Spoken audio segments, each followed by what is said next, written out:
4-1 sigur á útivelli gegn toppliðinu. Þú lítur að vera sáttur í dag? Gríðarlega sáttur. Hvað gengur allt upp hjá okkur í fyrri hálfleik? Klárið ekki leikinn þar?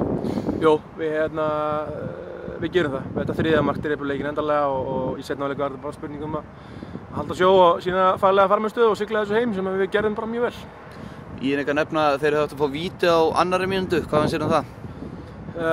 Jú, þeir vildu fá víti en frá mínum bæðadrým séð þá fer hann frekar auðveldlega niður og mér finnst þetta bara réttilega dæmt til dómaranum.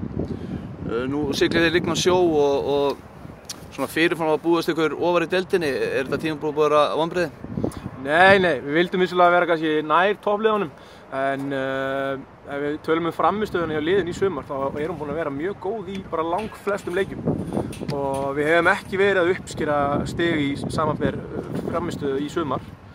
Við erum búin að eiga gríðarlega góða leiki sem við hefum ekki fengið stig út úr og þannig að það er svolítið eins og sést á töflunni og við vantum svolítið að nýta færin okkar. Í dag klárum við færin okkar og sýndum hversu við erum megnugir en við erum bara í uppbyggingu og þetta er bara fyrsta skrefið í því og ungu strákarnir verða betri næsta ári og við höfum engar áhyggjur af þessu. Alexander Aron kominn heim aftur, er það ekki stór viðbót við ykkar hóp?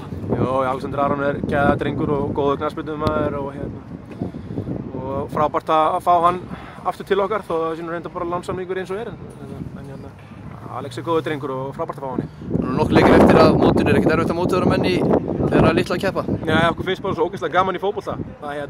Við mætum peppar í einhvern einasta leik og gerum okkur allra besta. Það er það sem motto var 1 og 3, það er að leggja sig fram í hverjum einasta leik. Þannig að þetta er bara svo gaman, við mótiverum okkur auðvitað í alla leiki.